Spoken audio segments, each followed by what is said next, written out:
work in a team, you should be using Monday.com. It's a platform to manage any team and any workflow, marketing, sales pipeline.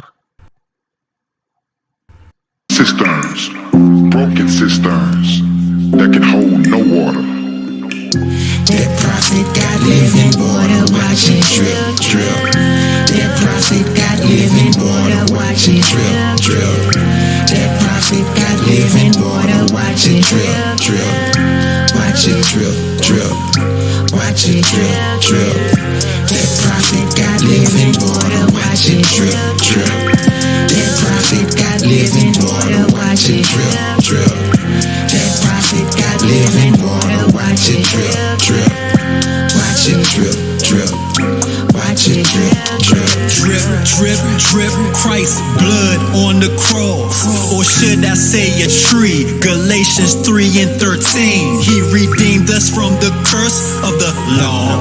That's why we spread in this truth. The new covenant has no flaws. The gospel, spreading the good news through your system. Yeah, you feel it right now. It was our people who had to kill him. Man, they should have piped down. They pierced his side with a spear and blood and water came out. Rose on the third day and his body was nowhere to be found.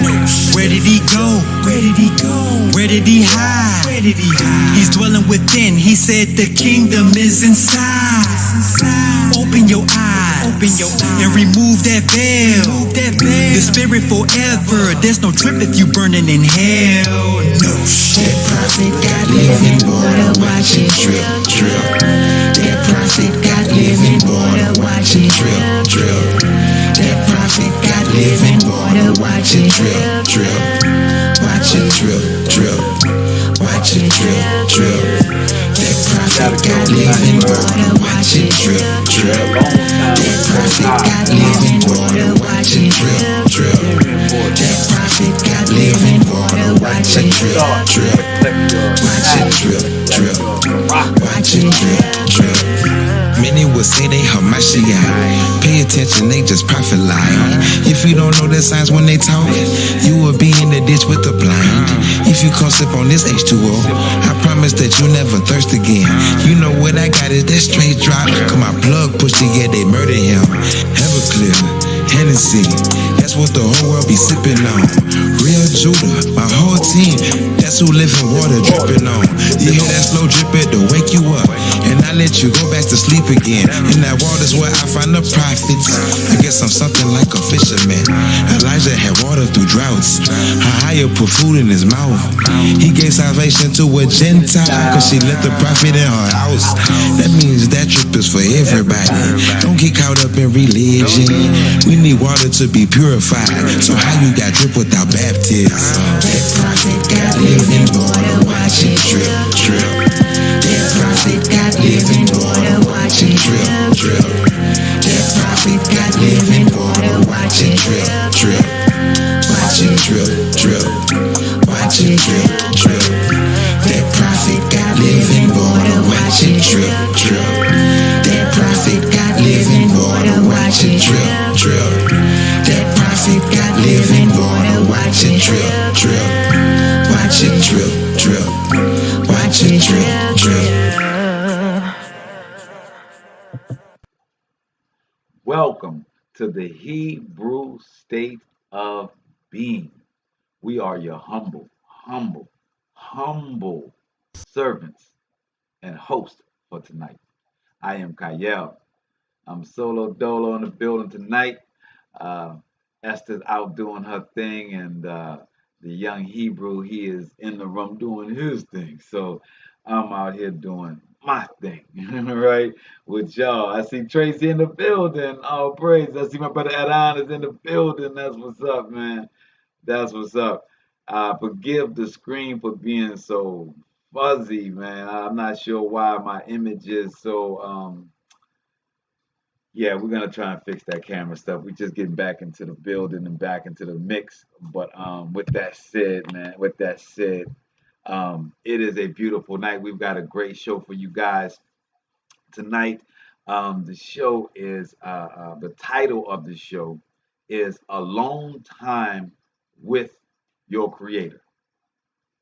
alone time with your creator.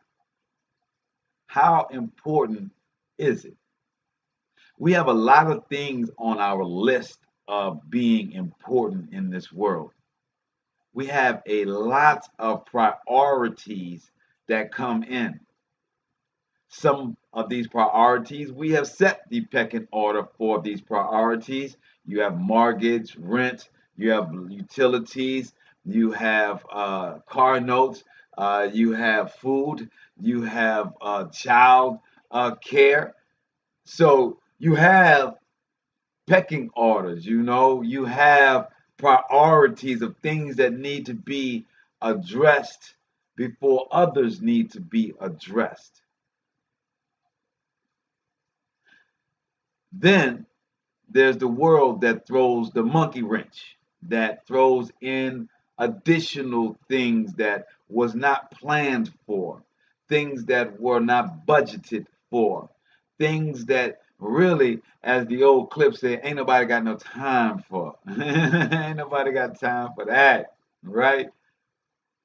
We get a lot of that in this world. We get a lot of what about isms. We get a lot about me too isms. We get a lot of things that have nothing to do with the mission that we have on this earth as human beings. Um,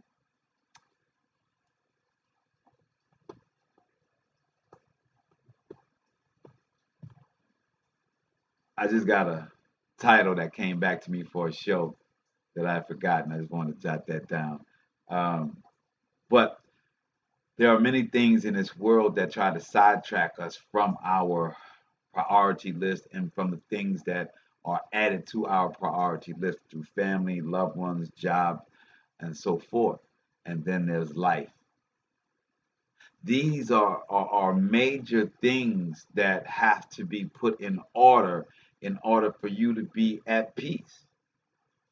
Not to mention the personal needs that you may have besides those financial priorities that I've listed. I see in the building, Kenneth, that's what up. So we got all these priorities in life that keep our attention going from this to that, that has our energies devoted to this and to that.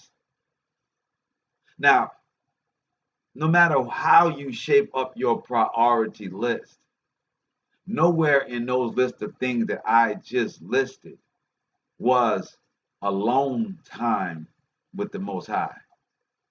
And none of the things I listed was their meditation. And none of the things that I listed that are major priorities was there a time for a person to break away from the world to recalibrate.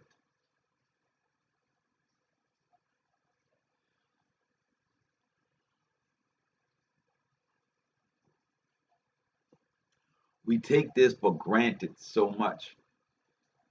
We take the need, I mean, absolute need. Your body needs to rest. We absolutely take for granted that our minds need to rest, that our body and our mind is two different things, and our spirit is yet a third. And all three of those things need to rest. All three of those things need to be recalibrated. All three of those things need to be rejuvenated. But nowhere in the list of priorities of finances and of this world is there anything that takes care of the mind, the body, and the spirit. Now, of course, when you take care of these priorities, such as your bills and your extracurricular activities, yeah, you may find some joy in your big screen TV. You may find some joy in your Netflix. You may find some joy in your toys, your extra car, your boat, your motorcycle, your four-wheeler. You may find joy in your PS3. You may find joy in those extracurricular things that you do, but does it give you rest? Does it rejuvenate your mind, body, and spirit? or does it just take your mind off of your priorities?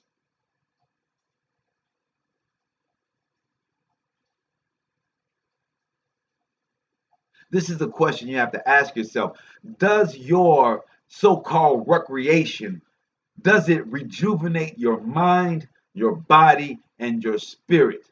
Or does it just get your mind off of your priorities, your responsibilities? Is it just halftime for you before you go back into the game? Because halftime isn't really rest, right? That's in between the game. That's the midpoint of the game to give you an additional time to what? Oh, to collect yourself, rejuvenate yourself.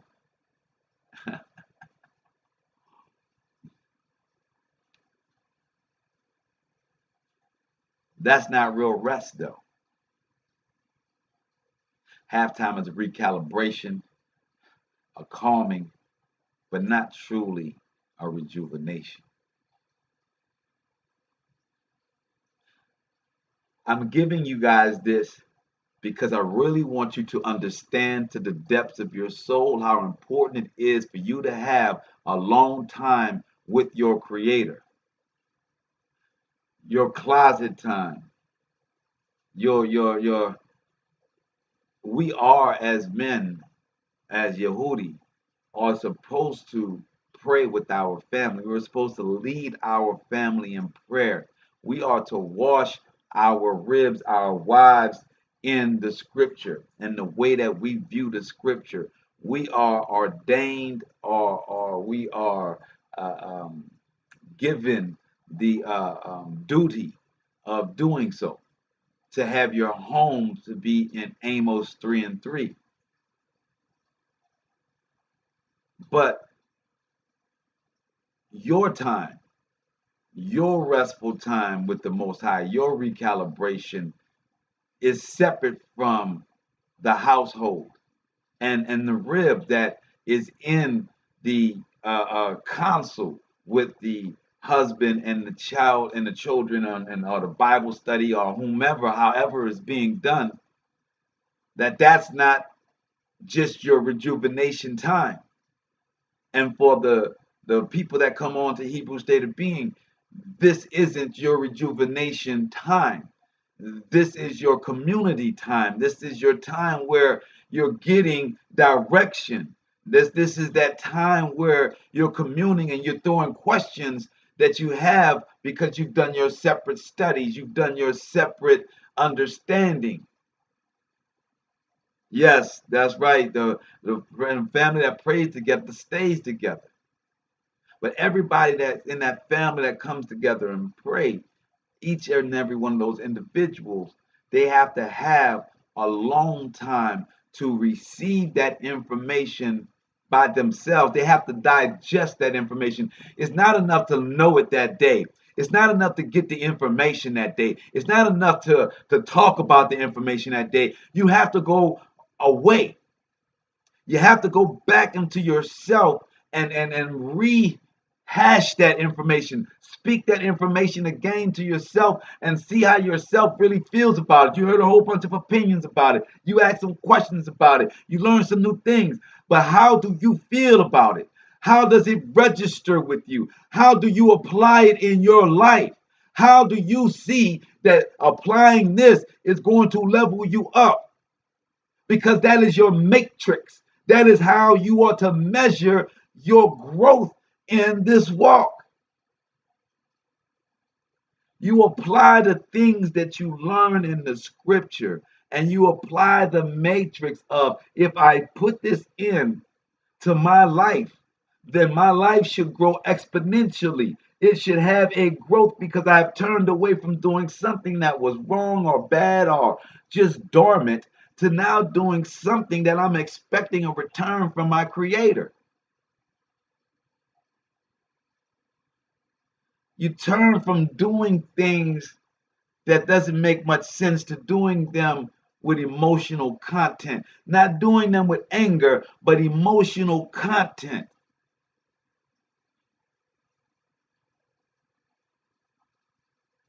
How do you do that? You have to go away from everyone else. Take that information in. Create your matrix of this new righteous thing that I've learned to do. It states that everything that I do righteous, I receive a reward in it. So if I apply this to my life, then I should see a reward. I should see a leveling up in my life. We don't walk aimlessly and do things for no reasons here.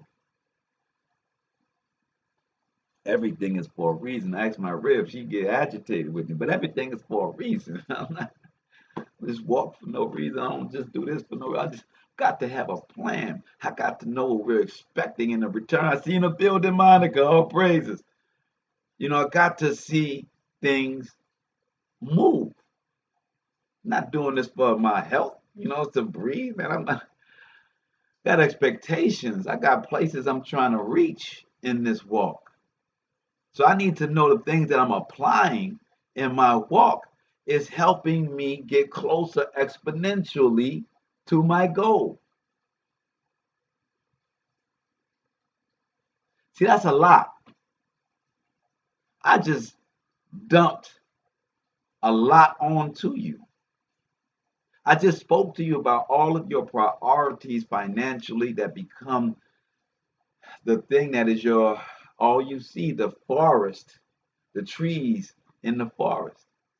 Then I explained to you to step back from the tree. Step back from all the trees, the financial responsibility. Step back from those trees. Look at the entire forest and understand that you have to have some time to recalibrate, understand how the forest is working so you can work through it. Don't just see tree after tree. You have to see the totality of the tree so that you can see a pattern through it.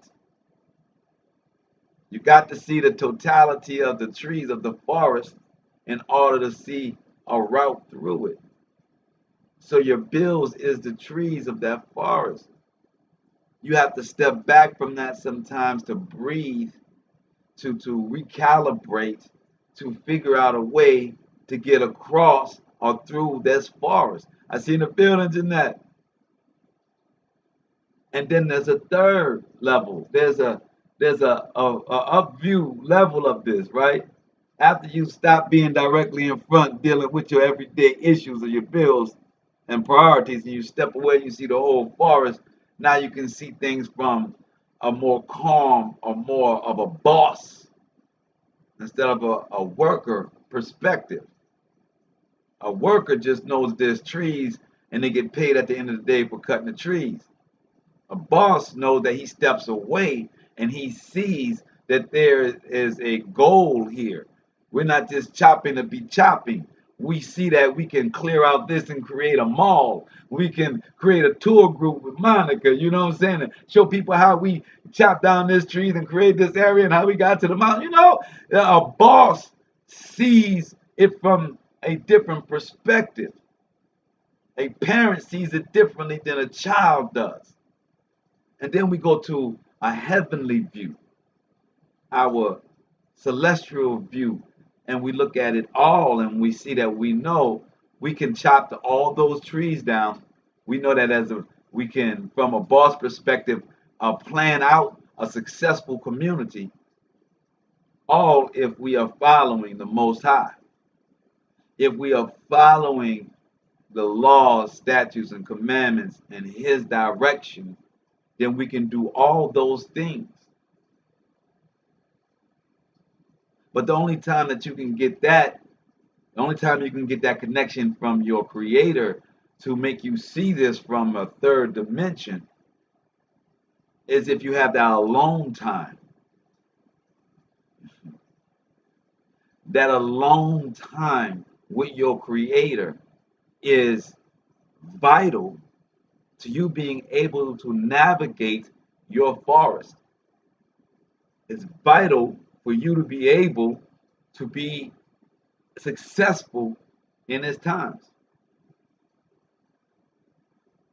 We are headed for some rough patches. We are headed for we are headed into the prophecies of our Creator. You're going to have to know, you're going to have to know, not from a tree worker perspective, not from a boss perspective, but from a spiritual perspective, which way to go in this times that's headed. There are fires that are kicking up everywhere. There are earthquakes happening everywhere. And we're going to play this clip so you guys can understand exactly what we're talking about. Did you feel it this morning? Some strong shaking just after 9 a.m. felt south of Compton through Huntington Beach. Bet you thought it was an earthquake. Well, I didn't feel it, but our local earthquake expert, Dr. Lucy Jones, says if you thought it was an earthquake, you would be wrong. She tweeted this. People have been asking about the earthquake, in quotes, in LA about 9:20 this morning. Many people report feeling it, but the seismograms clearly show the earth was not moving, only the air. So she says it was a sonic boom. Wow. Boom. There you go. Now you know. Sonic boom. Now, there's been earthquakes across California. I'm going to show that in a second. But this was not an earthquake. A sonic boom is something that is entering our atmosphere from space. And when something comes into our atmosphere, it makes a giant. Well, what you have to understand is you have two different vibrations happening, these two atmospheres. When you break out of one and bust into the other with a different frequency, that layer that is holding in those frequencies, it creates a giant vibrational sound, which is a sonic boom. Why am I telling y'all about that? Why am I saying with a long time that you need to get your understanding with the Most High? Why am I bringing up sonic booms, earthquakes, typhoons, hurricanes? Why am I bringing that up when we're talking about a long time with your Creator? When I'm telling you that regardless of your distractions in your everyday life, you need to have your alone time with the Most High, because the distractions of the world are not going to stop. The prophecies are not going to stop. The bills are not going to stop. What's going to have to stop is you. You are going to have to stop and say, I'm going to grab this moment. I'm going to grab this time, and I'm going to be with the Father. I'm going to be in the Spirit. I'm not going to let anything stop me from being in the Spirit with my Creator. Because in that place, in that moment, I am the ruler of this universe.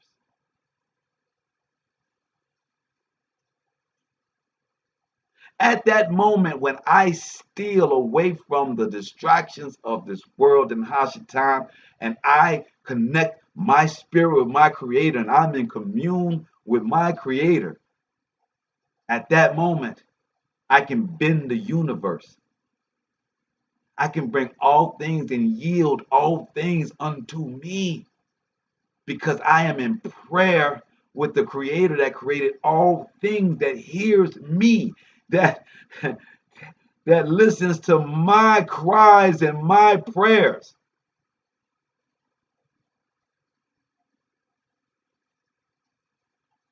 Finish watching the video. Wait, it's the whole thing. Oh yeah. What the hell's going on? I don't know, but Look at the other side. Over. Look at the other side. What the fuck's happening? What do you see? Is it just a dirt slide? Wow, I don't know what's going on. Oh, it's an earthquake. Huh? It was an earthquake. Now a 9 of magnitude 6.0 south of Lake Tahoe near a California and Nevada border this afternoon. And the aftershocks, they were felt right here in the Bay Area. Felt from Tahoe to the Bay Area to Las Vegas. Could be felt for nearly 200 miles. A lot of light fixtures swinging, chandeliers swaying. the rocks now blocking a number of narrow mountain passes. This is the road shut down, and you can see the perspective from inside the vehicle. Cars are slowing down, and look at those big boulders on the eastern side of the Sierra that came tumbling down that hill, blocking Highway 395. I mean, these are some big boulders.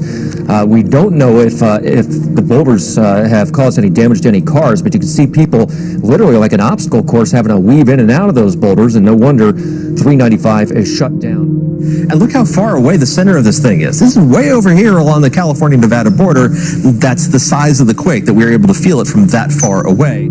Took place 250 miles away east and south of San Francisco. Again, 6.0 magnitude earthquake. It just felt like my office was shaking quite a bit. You know, about the longest earthquake I've felt since living here for 20 years. So. The ground itself seemed to shake extensively more, and it really rolled. I mean, you could literally see the ground moving. And that shaking continued after the initial quake. USGS says more than 40 aftershocks were reported. This is video from Colville, California. You can see the boulders flying there in the distance.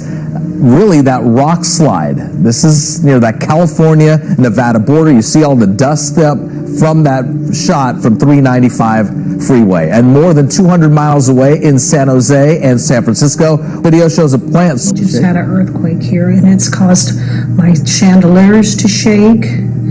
My grandfather clock, look over there, chandeliers rocking. Whew, scared me something awful. Yeah, I think we're going to call this a Thursday sway, because that's pretty much what it was, right? You're kicking back on a Thursday afternoon, and everyone felt the sway. The shaking continues in the Sierra. Less than an hour ago, a magnitude 4.13 p.m. Central Time on the 8th of July, 2021. It's Thursday here in the United States. Obviously, you already know what's going on. A 6 has struck out here on the West Coast, California-Nevada border. And let me go ahead and turn on a display capture. We're going to zoom in on this quake. Go look it up, see what's at the location. We already know what's here, but 5.9 from one agency. Gee, I wonder who's got the 5.9 going. Well, it's the USGS, of course. Smith Valley is where the location is. This is right next to Lake Tahoe. This is right next to where we had all of our hot spots just a day ago. This is the biggest earthquake to strike on land in a year or more on the West Coast. So this is a significant sized quake. The size of the quake could go up or down. However, the location probably will only shift by a few miles at the most. So we can count on it being somewhere right in here for sure. Now, yesterday we were talking about this up here, the series of hotspots going around it, the series of hotspots going out into the desert here in Nevada, series of hotspots going down to the south. And this location at the center, look, we've got a super volcano right here called Mono Lake and Long Valley. They're connected together, but Long Valley is technically the actual super volcano. I would say they're both related. The caldera for the super volcano is above 1,000 cubic kilometers of melt down below. Now, the new quake location is really next to or northwest of Mud Springs, Aurora Crater, Mount Hicks, and the other smaller volcanic field here. I would say it's related to the volcanoes, no doubt about that. And this is on the last day of the warning that I have going for right here for a 5-ish type earthquake to strike. We had warned the Washington-Oregon border for a new 5 to strike, and today was, last night going into this morning, the last day of the warning. So here we are, and we're more than 200 miles off on that. It's more like 450, but that is the earthquake we're looking for. I'm one state off on the actual warned spot. So if I warn here for a 5-ish, and a 5-ish comes in down here, well, or 6, depending on who you go with, right? But 5.9, look, we shouldn't laugh about that. That is enough to knock things off shelves. That is enough to crack foundations in houses. That is enough to knock down chimneys and facades off the fronts of houses. That's enough to cause injuries in some cases if people aren't careful. And if you don't have an earthquake plan and you don't know where to go, might even just cause some people to have other health issues, stress issues, heart issues, and other things because of the size of the quake and the effect of shaking that I think it could have. Now, there's been so far 15,242 felt reports on this. Let's go to the technical page, Origin Details, and click on the magnitudes. We're going to go down the list, see what the stations show. Now, we're going to throw out the high end, we're going to throw out the low end, and this is going to give us more of a better idea of what the earthquake magnitude actually was. So, for instance, we'll throw out, if I see 6.5s and 6.7s, we'll throw out the high end, but we're also going to throw out the 5.6, 5.7s, 5.8s, and 5.9s. So if we're throwing out the high end, we're throwing out the low end. That leaves us more with like 6.2, 6.4 as the likely magnitude. How could this many stations be wrong and an egghead in a cubicle be right? That's the question I ask when I do Occam's razor on stations. And the size quake is within the magnitude of our warned location, and it's at a time where we haven't seen any 5.0 plus activity on land up north, northwest, in months, if not years, but I'll definitely say months. It's been months since we've had anything. All right, so those were two reports on the West Coast and all of the different earthquakes and hotspots that are happening. I want you guys to see someone that explained the Shalom. I see you in the building, Chanel. Hold up 1 second. I'll get y'all to this guy in a second. So what you find is that in the West Coast and the western past the Mississippi River, really, there's been unbelievable heat waves going on. So as you're seeing that the heat waves and solar flares that have been popping off of the sun has been affecting our earth biblically. The hot spots and the heat are kicking up volcanoes, are moving the lava, creating the earthquakes. You had a 6.0 in California that you may not even heard about on TV here or in the South. You may not be hearing about Tokyo and all the rainstorms and the hailstorms that has happened there. You may not hear about the different things that's going on. So I wanted to play a couple of these clips. And I'm saying that all these things are happening around you. You don't think it's going to happen to you. You don't think that at some point in time, these disasters are going to affect us directly.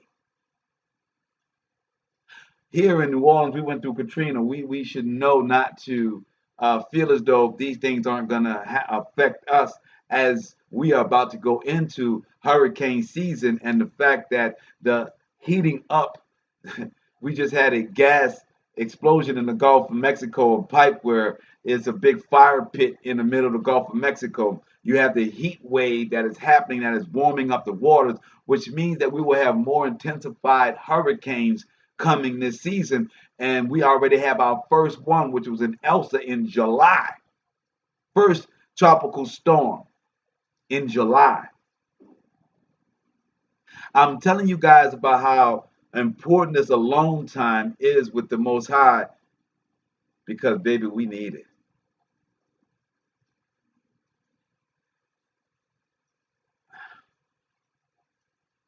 I'm not trying to be a bearer of bad news, but we cannot let the forest, the trees in the forest, distract us from what's happening in the rest of the world. The trees of your life, your bills, your desire to take care of your family, your desire to take care of you and your immediate, your desire for you to finish whatever plans that you personally have, whatever that may be. I'm asking you, I'm imploring to you, I am pouring my heart out to you that you do not forget about your alone time with your creator, because in a minute, that relationship is going to be the only relationship and the only tree that's going to matter. It's going to be the only tree, the only thing that's going to matter. And the strength of that relationship depends directly on how much you're stealing, how much time you're grabbing alone time with your creator, whether it is to meditate and just talk to him, whether it is to read and ponder upon his words, whether it's just to do all of the above, or whether it's just to be at peace with him, because wherever there's peace, he is there. Let's finish watching this, and then we're going to get into some scriptures.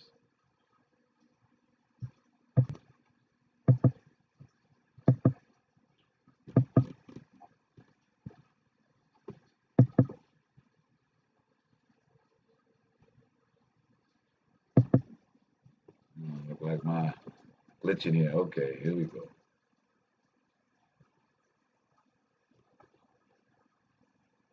Yeah, the internet is acting a little funny.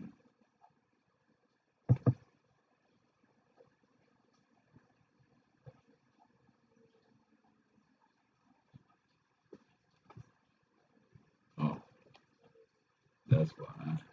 Excuse me.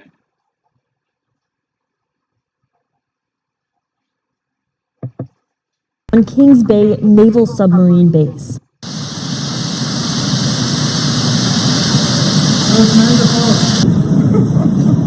Subways in New York, from Elsa all the way from Jacksonville, all the way to New York. It felt flooding, and it wasn't even a hurricane.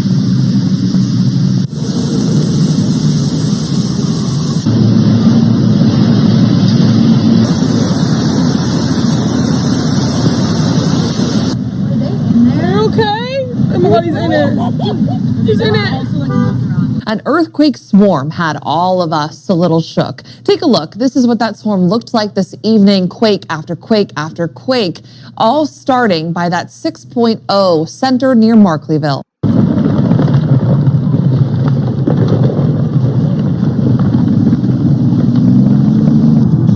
What's going on? I don't know, man. Look at the other side. Look at the other side. Well, it is an earthquake because it's going right along the side of the mountain there. Yeah, it's an earthquake. That was an earthquake. That is a big earthquake. I don't understand. This is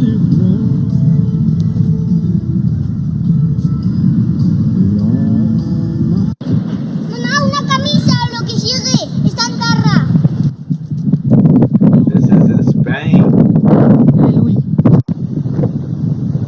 Mira com volen les bosses i tot.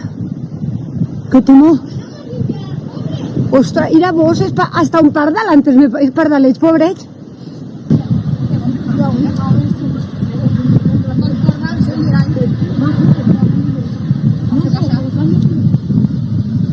Tornado in Valencia, Spain. Looked like a movie. Looked like something out of Independence Day.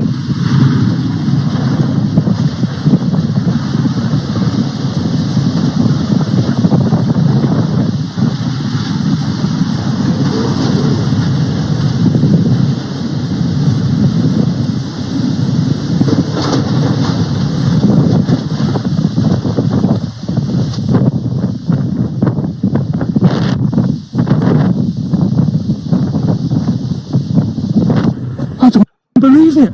Look at that. Now we're in in the Darwin. UK. What on earth? Look at that. Okay, so there is a tornado in Darlington. What it's like the end of the world, guys. What the actual Yeah, I have tornadoes in the UK. And this one. If there's any excuse not to marquee yet, because I'm not building a marquee this morning.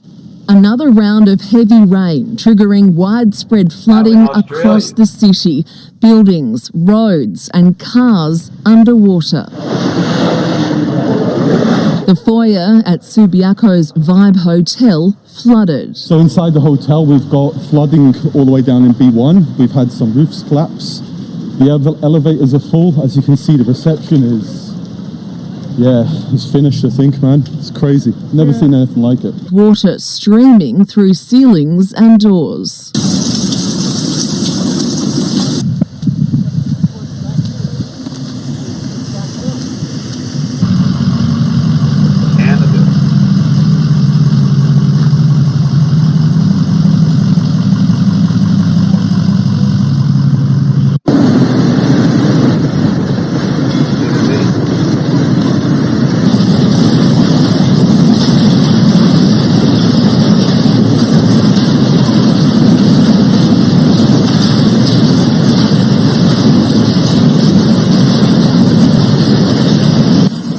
Una roba del genere, guarda. Hailstorm like bowling balls, like baseball. Never really like softball. Look at that. Guardate qua. Guardate qua. Vámonos, Tepe. Pedro. Chicco di grandine, di quelli che sono venuti giù. That's a straight softball. Salva, ma queste sono tutte spaccate. Cioè, sono scioccata. Madonna.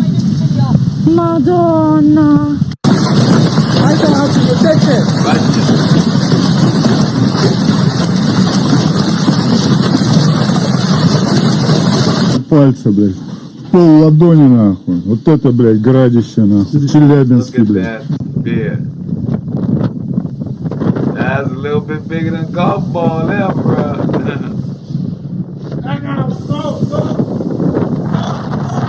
There you go.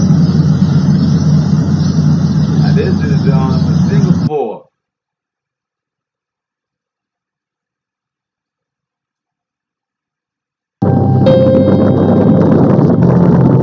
Boy, imagine being on that ship. Like, whoa.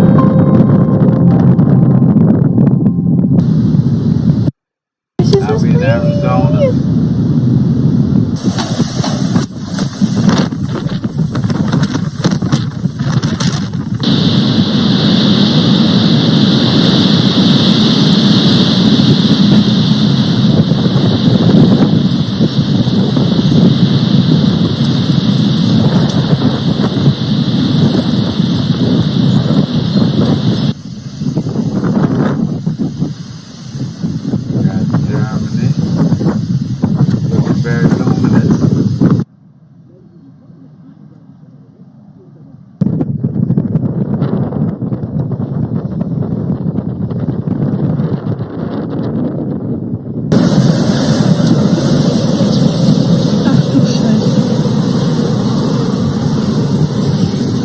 网民发出的影片可以看到，这个云好像是科幻大片的感觉一样，看起来景象还蛮恐怖的，蛮吓人的。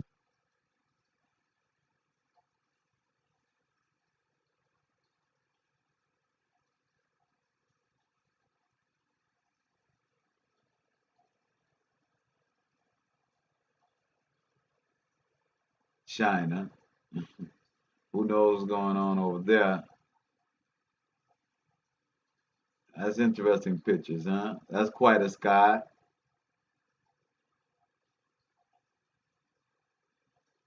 China.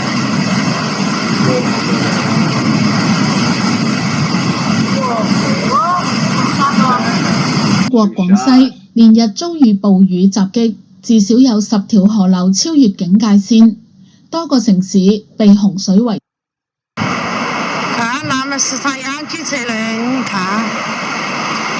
出現大雨到暴雨，局部更由大暴雨到特大暴雨。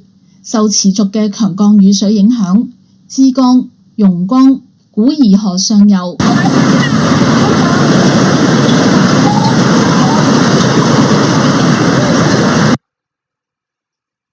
Oh yeah.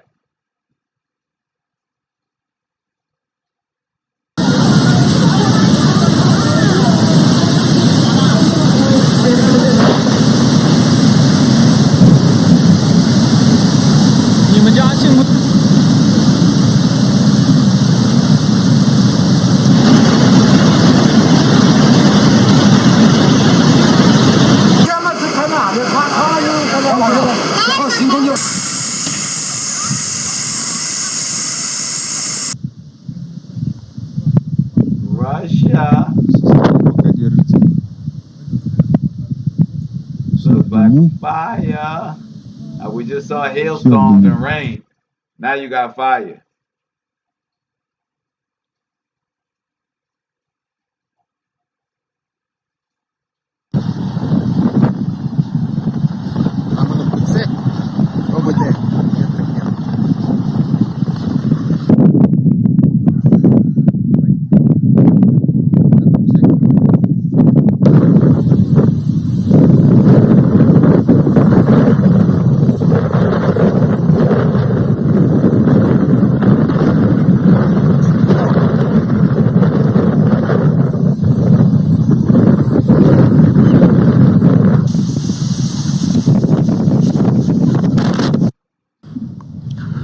Станция запасная. Горит молодая поросль. Просто жесть какая-то. У людей сгорели дома, машины. Они оставили все свое имущество. Просто бросили. В селе Джабык пламя уничтожило 40 домов. Из огненного кольца в общей сложности вывезли 350 человек, в том числе 150 детей. Мы даже не знаем, где наша скотина разошлась, плевать нам на скотину. Мы хотим задушить лес. Станет комариной столицей. Как вам такое просто? Тут люди идут на пляж, это он. Насекомых столько, что после дезинсекции их буквально мешками выносят из дома. Мухи не дают покоя жителям сразу нескольких поселков Кунашского района Челябинска. Радостный момент. In Northern California, which is enduring scorching temperatures, lightning strikes have sparked fires. Around 1,000 firefighters, aided by aircraft, are fighting the Beckworth complex fire near the border with Nevada state. But so far, less than 10% of it has been contained. Alright people, again, before you go, please, to help the channel, if you can share the video, that would be so helpful. We do experience problems with YouTube on this area. It doesn't always get suggested. All right, so we thank the two preachers for their research and work. What we are understanding is that no money, and from what we saw, no house can withstand the Most High. You know, when these things come upon us, it's not going to be anything that money can do to direct us when these things come. My brother Erdan, who's out there in California, said he's definitely well covered because he slept like a baby through all the earthquake, the 6.0 earthquake that was felt in the Bay Area, 250-mile radius, and my brother's in the Bay Area and didn't feel nothing. That's what I expect from the Most High because of the long time that I have with him. I expect that things are going to happen around me that's going to be very unfortunate, but for me, it's going to be as minimal as it can be. Why? Let's go to the scripture. Psalms 1. Let's go to the first Psalms, right? I mean, to make it clear for us, right?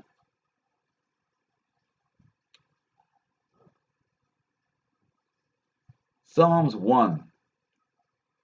Not, the first book, the first words that they wrote, right? You got to look at this is the book of Psalms. This is a heavenly book that's been here for ancient times. This book is the songs unto the Most High. This is the first one. This is the first thought that they had. It says, Baraka is the man that walketh not in the counsel of ungodly. So the first sentence that they wanted to write was about a long time.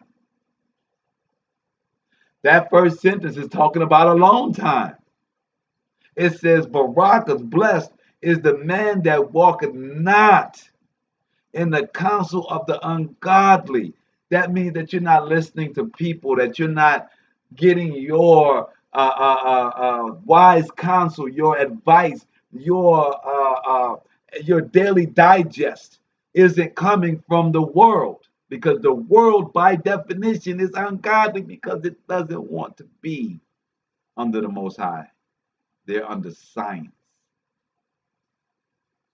nor standeth in the way of sinners, nor sitteth in the seat of the scornful.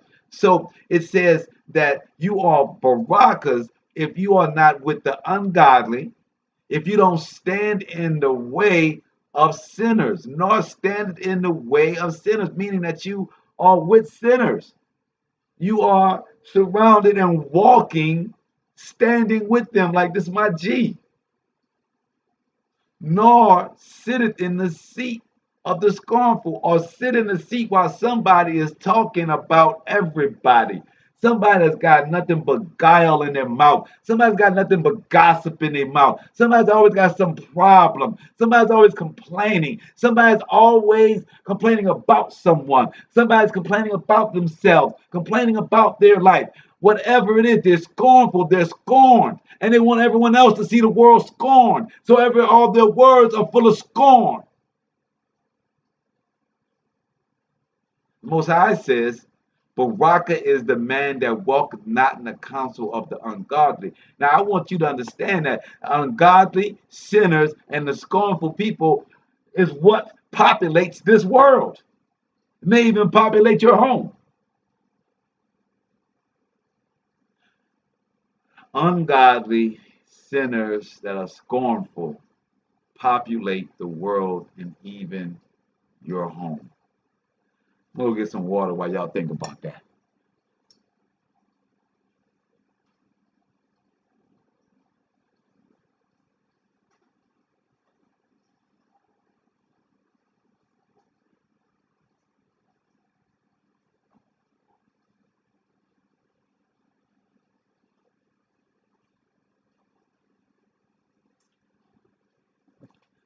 The first book of the songs unto the Most High, and the first sentence says, Baraka is the man that walketh not in the counsel of ungodly, nor standeth in the way of sinners, nor sitteth in the seat of the scornful.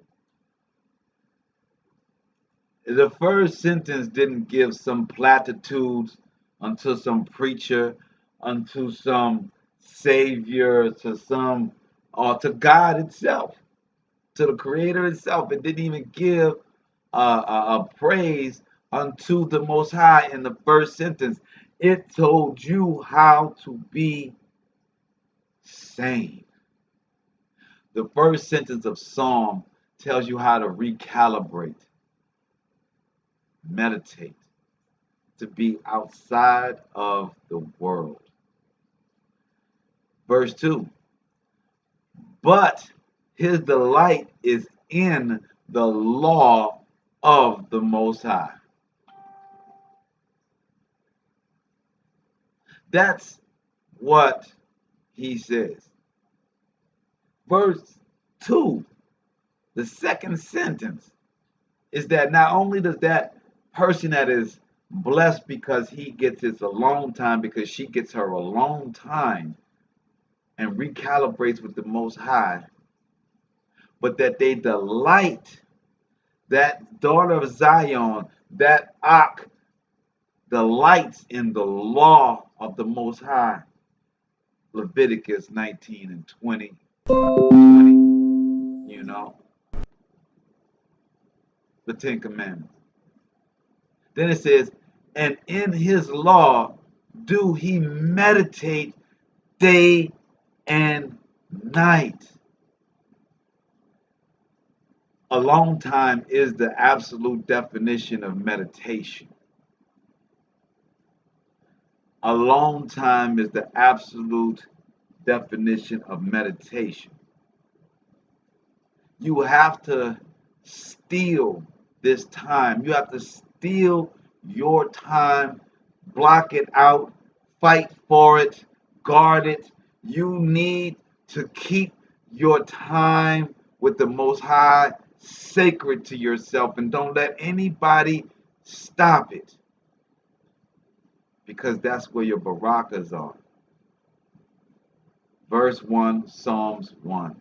Baraka is the man that walketh not in the counsel of ungodly, nor standeth in the way of sinners, nor sitteth in the seat of the scornful, but his delight is in the law of the Most High, and is the law, and in his law does he meditate day and night.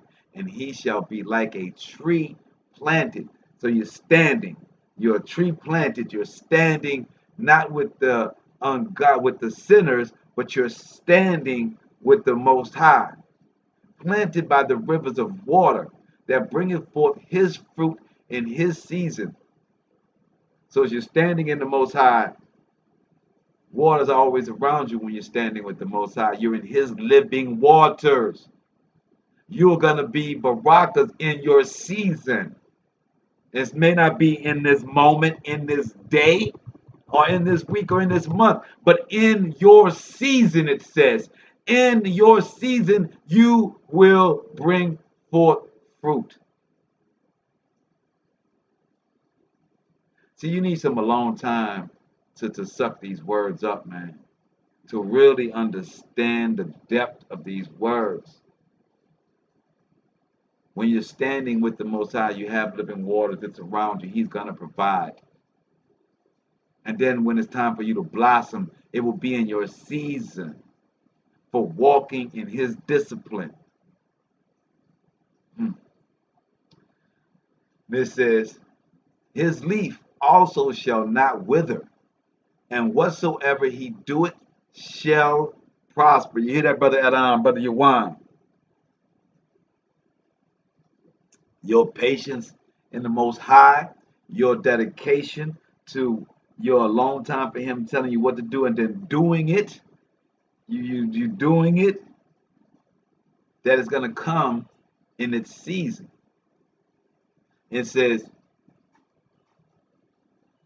forgive me, guys, that's the dryer. It says,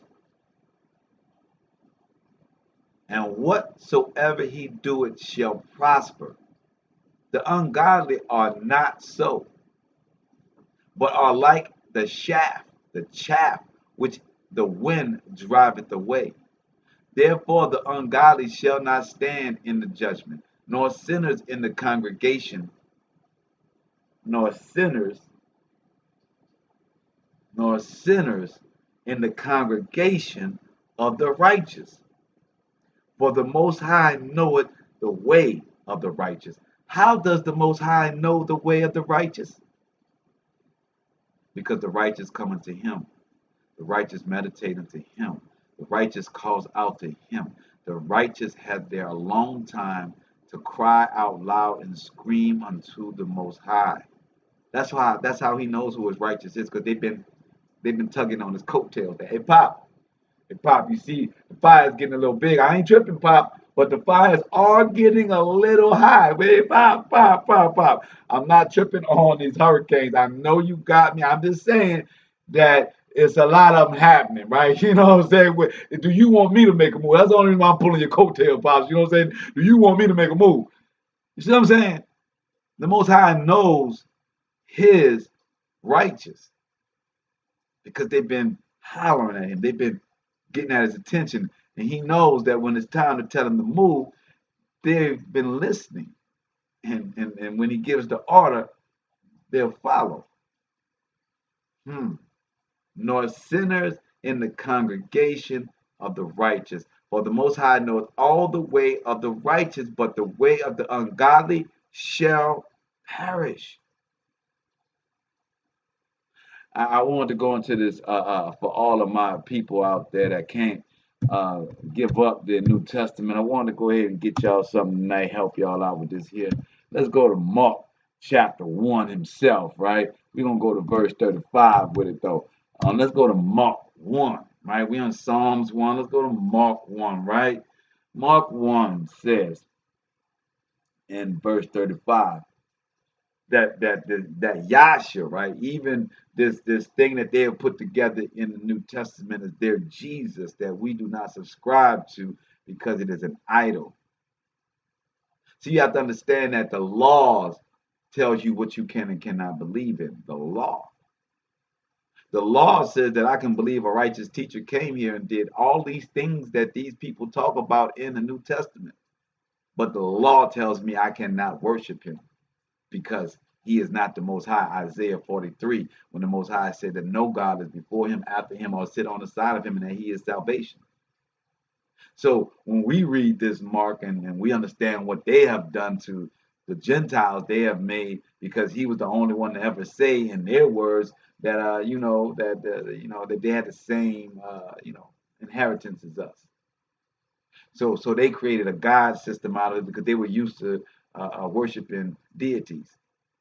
So even this deity that they created, this is a story of Yasha pulling away from his disciples to have his alone time with the Most High.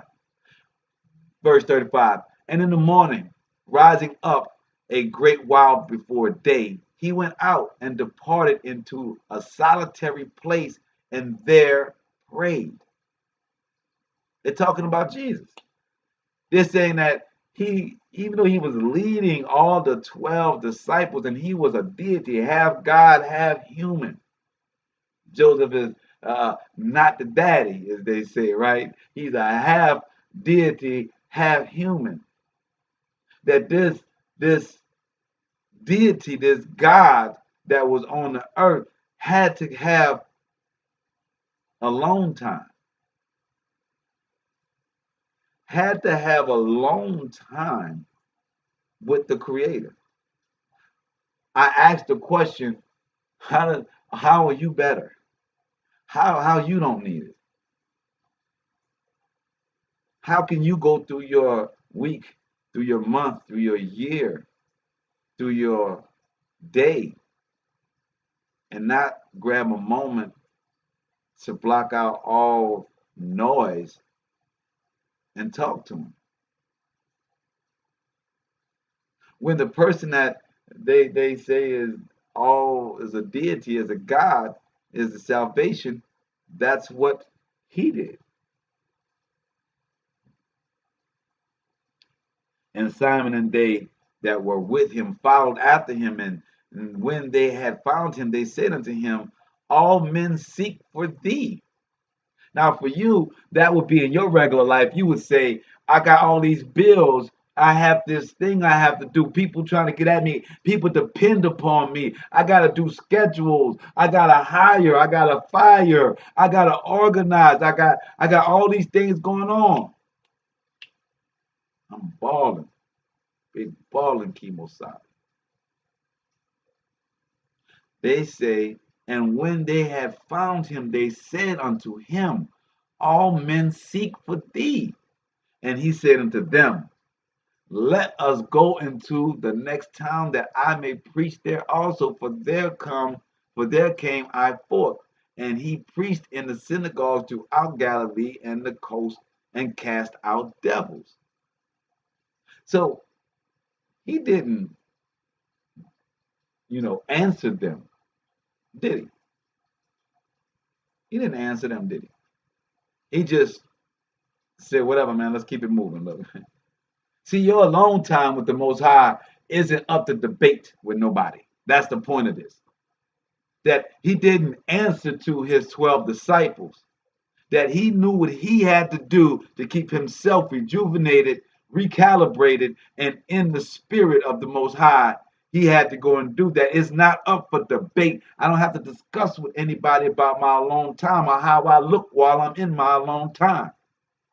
I could be hanging upside down. I could be laying down. I could be face down, whatever. I could be in the middle of gardening. That's my alone time. You have to have your alone time when you don't hear nothing else.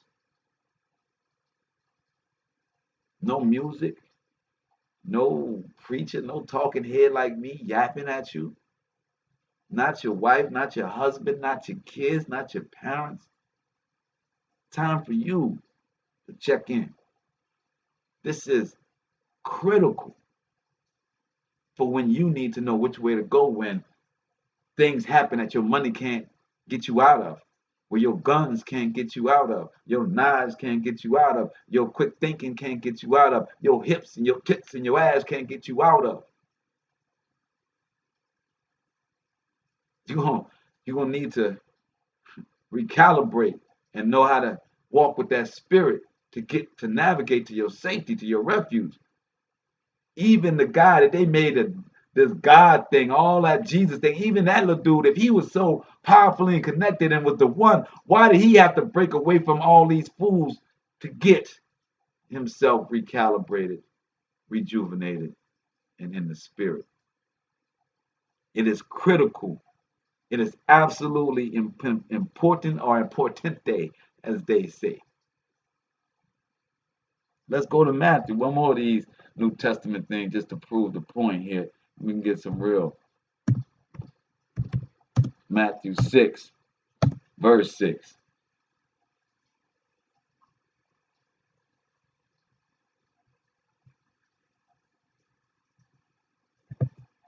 And it says, But thou, when thou prayest, enter into thy closet, and when thou hast shut thy door, pray to thy Father which is in secret, and thy Father which seeth in secret shall reward thee openly. Case closed, right?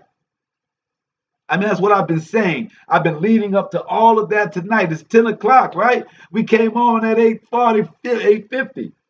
So we've done an hour or so to explain to you from the natural disasters that I've shown you, from explaining to you from the trees to the boss perspective, to the spiritual perspective, from the rejuvenation to the recalibration, to the spiritual space with the Father, to get you to understand that what you do in your closet, what you do in that space and time away from everybody else, He will bless in front of everyone. So you don't worry about the trees, because when you go in that closet, when you go in your space, when you steal your time and you pray on those trees, you will come back and find them trees weaker, easier to cut down. You will find from a boss perspective that the route becomes clearer, lights up like they got lights through the forest for you to make your way through. Spiritually, it becomes like the clouds moving and the sun coming and the angels going, you know what I'm saying? When you in and getting your barakas from the Most High, how important is it for you to have your alone time? Matthew 6:6. But thou, when thou prayest, enter into thy closet, and when thou hast shut thy door, pray to thy Father which is in secret. This ain't for no man. This ain't for nobody to see. And thy Father which seeth in secret shall reward thee openly. That's what we're about. Gangsters move in silence, man. We know this in our community, right? It ain't about you being loud with this. It ain't about nobody seeing you praying and falling on the floor and storing holy water and walking up to everybody talking about Jesus save you and Allah and whatever you. Man, it's about you, your closet, your personal time, and your prayer, your earnest prayer for your survival, man. We got things coming down the pike. They got serious prophecies about to unfold. You got to know which way to go. You got to know when to drop weight. You got to know when to pick up weight. The nuances that you're going to need to understand, you can only get in your prayer time.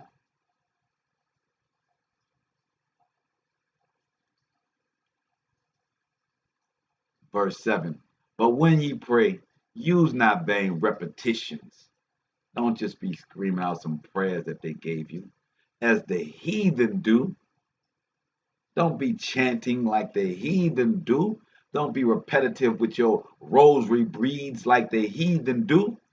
For they think that they shall be heard for their much speaking, but not ye. Therefore, like unto them, for your Father knoweth what things ye have need of before ye ask him.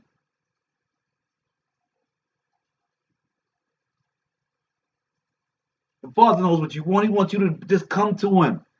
Have your alone time with him to recalibrate so he can tell you what to do. He knows what you need, but he got to tell you where to go to get it. You got to know that's your quarterback. You got to know that's your head cheerleader. You got to know that that's your CEO. You got to know who's running the game. Let's get to Psalms 2. That's right. We going down. We going down it like that. We breaking it down to the beginning. We did Psalms 1. We did Mark 1. We gonna do Psalms 2. Right?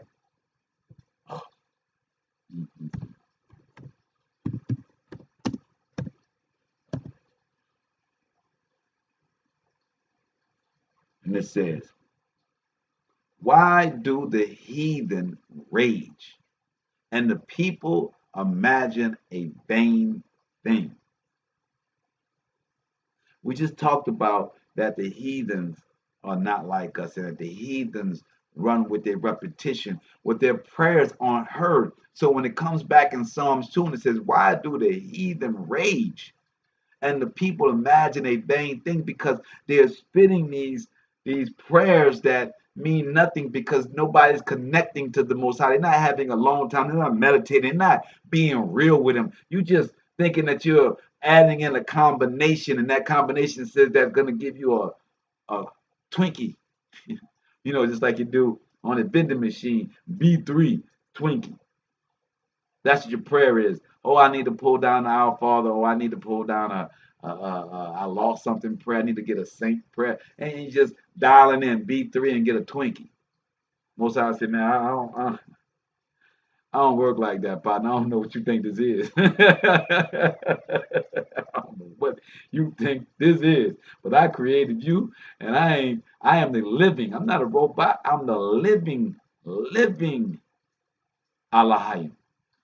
Wow. Living waters, living breath. Nothing dead, nothing automated about our Creator. It says, "Why do the heathen rage and the people imagine a vain thing? The kings of the earth set themselves, and the rulers take counsel together against the Most High and against His anointed, His Hamashiachs." We are the anointed, the Messiahs. That's what Hamashiach means. That's what Messiah means, anointed. If you speak in His word, then you are a Messiah. The kings of the earth set themselves as rulers, take counsel together against the Most High and against His Messiah, His anointed, saying, "Let us break their bands asunder, and cast away their cords from us. He that sitteth in the heavens shall laugh. The Most High shall have them in derision, confused. Then shall He speak unto them in His wrath, and vex them in His sore displeasure. Yet have I set my king upon my holy hill in Zion." It's the holy mountain. Yes. Hola, hola, hola, hola. "I will declare the decree. The Most High hath said unto me, Thou art my son. This day have I begotten thee." Oh, Most High said, "On this day have I begotten thee." So regardless if I was born, without Joseph, right? Most High said, "On this day you my begotten son." So regardless if I am went through some baptism and the clouds parted and John the Baptist looked up and it says you come down and say I'm begotten son. You mean right here the Most High will say on that day? You say the Most High will say on any given day, any given moment, if I'm in order, I'm their begotten daughter or begotten son? Ooh. Verse 8, "Ask of me, and I shall give thee the heathen for thine inheritance." Oh, see right there. That's why we tug on the Most High's coattail. This man just created say, look, if you want the heathen as to be given unto you as your inheritance, just pray to me, baby. Like I got it on deck. Interesting. So it says, "Ask of me, and I shall give thee the heathen for thine inheritance, and the uttermost parts of the earth for thy possession. Thou shalt break them with a rod of iron. Thou shalt dash them in pieces like a potter's vessel. It says, be wise now, therefore, O ye kings, be instructed, ye judges of the earth. Serve the Most High with fear and rejoice with trembling. kiss the Son, lest he be angry, and ye perish from the way. When his wrath is kindled but a little, Barakas are all they that put their trust in the Most High. I pray y'all understanding what is being said and how important your alone time, your meditation with the Most High is. It is paramount to your survival. It's paramount to your salvation. It's paramount to your joy on this earth. Let's go to James chapter 4.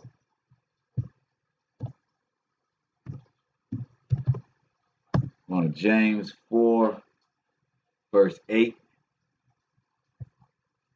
And it says, a double-minded man is unstable in all his ways. How can a man not be double-minded? How can a man be double-minded? A man is double-minded when he says one thing and does another. A man is double-minded when he speaks one thing but desires another. A man is double-minded when he is conflicted on what he knows he should have and what he goes after for his desires. The Most High says a double-minded man is one that says he loves him but does of his flesh. That's what the Most High defines as a double-minded man. And he says that man that is unstable can't decide to be with me, but wants to go back and forth, then understand that as me being the creator, if he's double-minded with me, then he's going to be double-minded with you, queen. He's going to be double-minded with you, business partner. He's going to be double-minded with you, mom and dad. He's going to be double-minded because he cannot stay the course. Let the brother of low degree rejoice in that he is exalted, but the rich in he is made low, because as a flower of the grass he shall pass away. James 10. But the rich in that he is made low, because as a flower of the grass he shall pass away. Did you see how the water was washing away everything?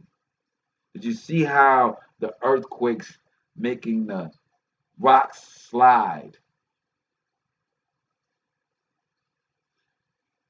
All grass is withered away, all earth is moved at the Most High's word. So shall your riches be. Let's go to Psalms 91. I know Ty, that's her favorite. I didn't see her check in tonight, but this one for Ty, y'all. Ty. So we're going to 91, verse 1.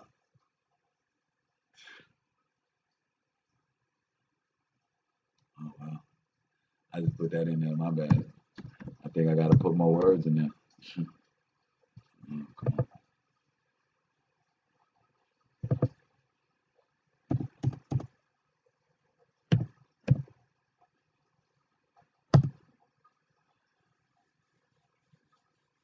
Psalms 91, verse 1. He that dwelleth in the secret place of the Most High shall abide under the shadow of the Almighty. Now, didn't we read in Psalms 1 that the one that go into the secret place, right? Psalms 1 says secret place. We're now at Psalms 91:1, and again, it's going back to the secret place. I see my Ravens in the building. Love you, baby. As you see about that secret place in the first Psalms, right? The first Psalms, it says, go to your secret place. Here, Psalms 91:1, it says, he that dwelleth in that secret place of the Most High shall abide, shall walk, do as he says, and they shall be in the shadow of the Almighty. Verse 2, I will say of the Most High, he is my refuge. He is my refuge, my fortress, my Alahayim, my Hawa, my breath, in him will I trust. Not in man, not in the world, not in the newscasters, not in the military, not in anything, not even in our own mind will we override the Father. Not even in our own cunningness and our own understanding and our own life experiences. I've been watching, me and the Rib have been watching this series, and we're about to finish it up tonight. We got one last episode on Manifest. And Manifest on Netflix is all about following the word of the Most High, the spirit that's coming in your head, the voice in your head that's speaking to you. Following that voice, when you connect with the Most High in your alone time in that secret place, that voice become more pronounced. That means that you understand that voice more than the other voices in your head. Because we all got many voices going in our head, all of us. So being in the secret place helps you define the voice of your creator, the one that needs to direct you, so that in perilous times you can quickly move by that voice. Yes, my brother Adon. Yes, yes. And I will say, yes, that the Manifest show is off the chain. Yes, my brother, I'm glad that you're checking it out, because it really shows that when you follow the voice of the Most High, you may not understand why. It may not agree with the world at the time, but at the end, no matter what, following his word, it always works out. And they use in their Romans 8:28, all good things are done for good. All things are done for good. Something like that, 8:28. All things are done for good. Meaning that all things are connected. You're following the Most High. If you're following his order, it may be rough. You have the disciples running up on you like, where you been? Why you ain't spending time with us? Why you not around here? You got people looking for you. You got responsibilities. You got a family. All those things are going to come to you. You have to still fight and guard for your personal time with the Most High, so that you can have your secret place, so that you can have your victories in front of everyone.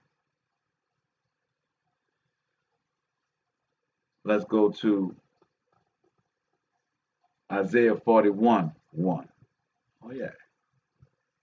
These ones today, starting off from the beginning, you know what I mean? Isaiah 41:1. We did Psalms 1. We did Mark chapter 1. We did Psalms 91:1. Now we have 41:1, right? So when it says, keep silence before me, O islands. Since antiquity, America has been known as the Indies, as an island.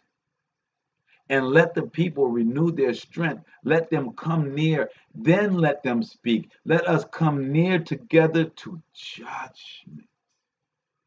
To judgment. Who raised up the righteous man from the east, called him to his foot, gave the nations before him, and made him rule over kings. He gave them as the dust to his sword, and as driven stubble to his bow.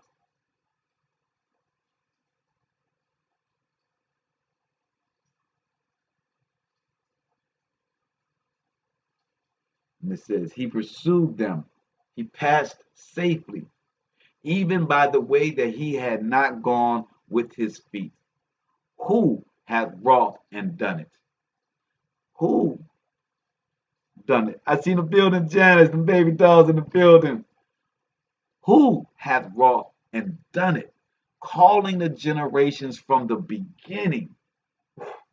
Who has called the generations from the beginning? Who has made man a ruler and made their necks dust to your sword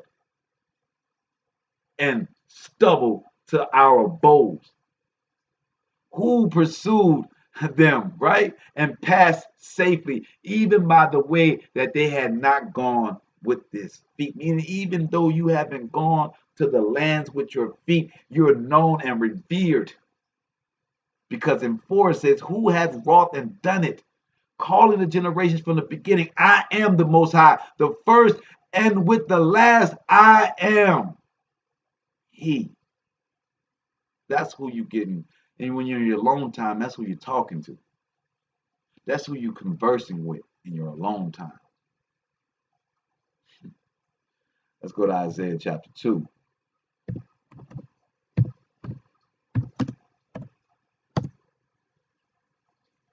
I think it deserves some reverence.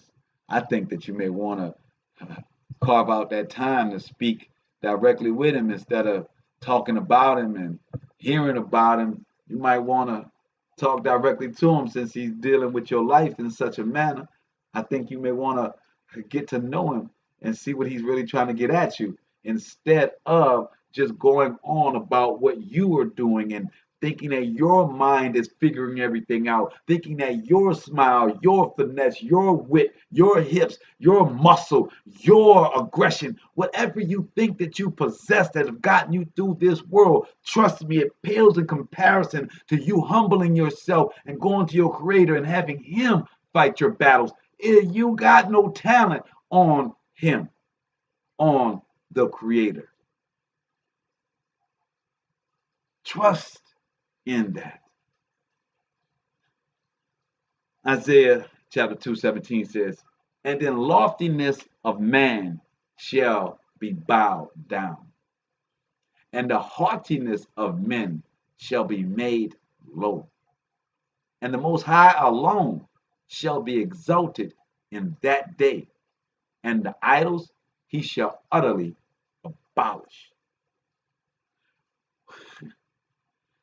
I mean, it really says there's no win for this. When you have this ego, this narcissistic belief that you got it, that you don't need nothing, but when you at your lowest point, that's the only time you feel like you need something, when all man has forsaken you and all opportunities, and you're all alone crying inside, outside, all around you. When you're saying that the world is unfair, there's no creator, there's no God. At that moment, right then and there, you are speaking to him. He has brought you to that low place because before you got there, you thought you had it going on. Because before then, you created your rules and said that I think it should be this way. I believe that from what I've done, I should have this, but I want this. This person's wrong. It was all your rule book. It was all your law. So he broke you and brought you to a place where you had to see that your law didn't work for you or anybody around you. That your concept of righteousness and what you think should happen, nobody else agreed with that. And now you're sitting there all alone trying to figure out how you took a left to get to Albuquerque. Yeah, for all my Bugs Bunny people out there. And the coyote. How did you miss that left at Albuquerque? Then you start going in your mind again, negating the Father, negating your Creator, negating your power. You go back into your mind and say, well, what did I do wrong? How can I recalibrate that? Instead of giving it to him and letting him speak to you. Let him be your shield and buckler, your sword, your AK, your whatever you need in this day. Your wrath, your lifeline, your breath.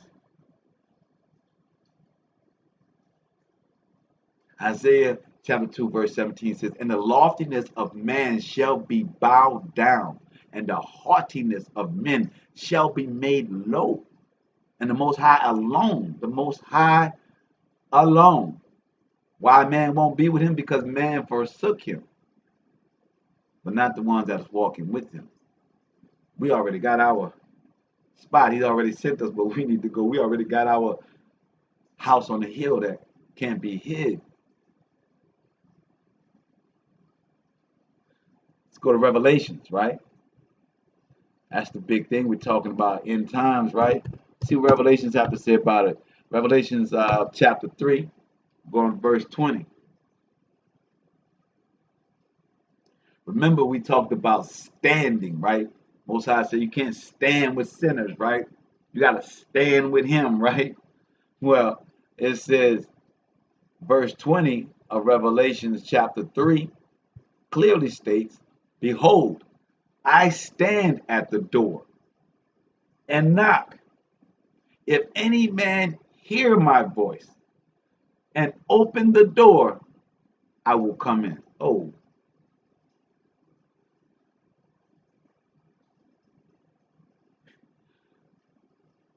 Most High say, man, I'm at the door. I ain't never left that door. But you got to come through me to get what you're looking for. I am that door. I am that door. It says if you knock and you hear me speak back to you, only way you can hear him speak back to you, only way you can hear his voice is to block out the rest of the world. You would have to have that alone time. You would have to be in that closet to hear his voice. Yeah, you're knocking, you're crying, you're crying out loud. You're at your low. You need him. He hears, but the question is, do you hear him? Do you hear his voice? Can you hear it over the loud noises of the world? Can you hear him over the loud noise of your flesh? That's that stereo. You got your flesh in the left ear, you got the world in your right ear. Can you turn that down to hear your spiritual voice? It says, behold, I stand at the door. It says, and knock. If any man hear my voice and open the door, I will come into him or her and will sup with them, will sit with them, and he with me.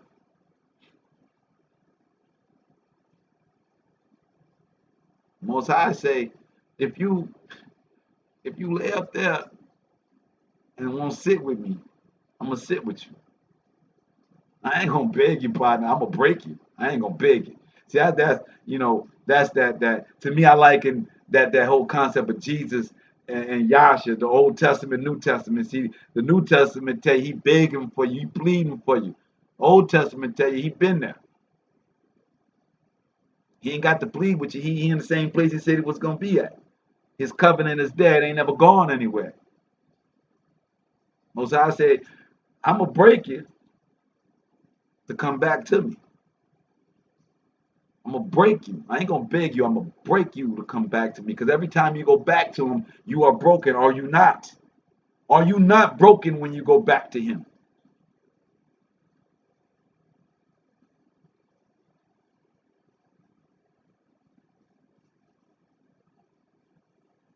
Behold, I stand at the door and knock. If any man hear my voice and open the door, I will come into him and will sit with him, and he with me, and she with me. You got to make that choice. You have to make that decision that that's what you want. If you make the other decision, that's why he loves it. He gave us our own. He gave us our own choice. He gave us free will. You can choose to go out there and do what you do. But no, he's gonna break you with that, and he's gonna bring you back. And when you come back, he's been at the door, standing there waiting. Standing there waiting. Let's close out tonight with our Psalms 3. If y'all notice, we went from Psalms 1 to 2 to 3. Yes, easy as 1, 2, 3. That's right. Psalms 1, 2, and 3 we rolled through tonight because they go together, obviously. But I want you guys to really get it, to really understand the simplicity of the Most High. You don't have to go far in the scripture. We went to first Mark, we went to first Isaiah, we went to first Psalms, right? You dig what I'm saying? The Trinity, the growth of the world is threes. The world is broken down in 3, 6, and 9, man, or 3, 6, 3, 7, and 9, really. 3, 7, 9, 3, 6, 9, 3, 7, and 9. Those numbers, 3, 6, 7, and 9, run the world in so many calibrations and calculations. So, Psalms 3, a psalm of Dawid. So you saw the first two psalms, it didn't say Psalm of Dawid. It was just the first two psalms. Could have been done by Moshe. Who knows? Anyway, it said all psalms was done by Dawid. So here in verse 3 it says, Psalms of Dawid, when he fled from Absalom, his son, when he fled from his son Absalom, the Most High, who are they, I say, Most High, how are they increased that trouble me? Many are they that rise up against me. I chose this last Psalms after going through explaining the video with the world and the catastrophes and the natural weather that no money and no planning can handle, showing that you're going to need a stronger relationship with the Most High outside of your financial responsibilities or financial prowess. I tried to show through the scriptures of how you needing a long time and being with the Most High, and that you need to get rid of the distractions. We explained it from a three-dimensional aspect, from the trees to the forest to the spiritual view. Here we're going to speak about the enemy, the distractions that are on purpose that comes into our life, not just our own thoughts that sidetrack us, not just our own decisions that distract us, but the ones that attack us, and how we are calling upon him in our alone time to be a shield and buckler for us as well, for our refuge, for everything. And it says, many men by which say of my soul, there is no help for him in the Most High. Oof. Many, look how they talking, and all these people trying to get at him, say, many there be which say of my soul. Many talk about me, saying there is no help for him in the Most High. But thou, O Most High, art a shield for me, my glory, and the lifter up of mine head. Most High said, it don't matter what nobody see you as, or how nobody look at you. You are that to me. You all that and then some. I created you to be that. Don't let this world tell you or make you feel any other way. And it says, but thou, O Most High, art a shield for me, my glory, and the lifter up of mine head. I cried unto the Most High with my voice, and he heard me out of his holy hill. Selah. That's that alone time when he hears us. I laid me down and slept. I awaked, for the Most High sustained me. I will not be afraid of 10,000s of people that have set themselves against me around me. Arise, O Most High, O Elohim, Hawa. Save me, O my Creator, for thou hast smitten all mine enemies upon the cheekbone. Thou hast broken the teeth of the ungodly. Salvation belongeth unto the Most High. Thy barakas, thy blessings is upon thy people. Say, Man, I pray that rejuvenated y'all, inspired y'all to figure out how to, schedule your alone time with the Most High, make it special, man.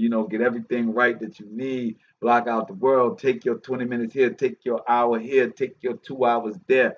Do what you got to do to get your meditation with the Most High, however you got to do it. All praises. I pray that you guys enjoyed. I will see you guys on Wednesday night. We got a big one for y'all for cultural appropriation. I'm going to just give y'all a snippet Canada, right now. Canada has Indian schools. Same thing we had here in America. They would have been called Indian schools here in America, but we had that little thing called transatlantic slave trade, where they just called it segregation. You know, we had the low-income schools to the white schools, the black schools to the white schools, where the black schools was Aborigine as well as the slaves that came over. We were all one. Well, those same schools that were in Canada, they didn't have that many that came from Africa, so they were just strictly Aborigine up there. So they named the schools that reclassification or re-something schools in Canada, right? And they found over 200 dead bodies of children in the back of these Catholic church schools. Canada decided that, you know, this is on Catholic church. Y'all did this, man. It's y'all churches, y'all schools, y'all did this. From 3-year-olds to 15-year-olds is buried in the back of y'all churches. Y'all need to come up and say something, Pope. Pope said, man, I don't know what you're talking about. Say, Canada, look here, you heard me? Look, we done paid our taxes, you dig? I don't know why you even getting at me about something that who knows when that had happened, you dig? We just because I was school there, you know what I'm saying? Why don't you get off me with all that, you heard me? That's what the Pope told Canada. Well, the indigenous out there, salute, they said, well, you know what, regardless of the Canada and the government, regardless of the faggot Pope, we're going to take it into our hands because a creator moved us to do so. And what they do in that? They burned 8 churches. Oh, say loud. Say loud. It was so beautiful to see the churches burning. I got warm inside. I wanted to put my hands in the TV like, nice, toasty. Most High says vengeance is his. Evil shall fall. Tune in Wednesday night. We're going to go deep into that. Yes, sir. All praise to the Most High. We will talk to y'all soon. Master in my closet, no matter where I'm at. And the crowd of solo. That's right, my brother. That's the awesome to be able to do. To be able to detach from the world while you're still within the world. At work, at home, or pleasure. That is definitely a skill to be able to do and to perfect. Shouts out to my brother Aram. So I'll see y'all guys on Wednesday night. Me shalom. Love y'all, man. We are just getting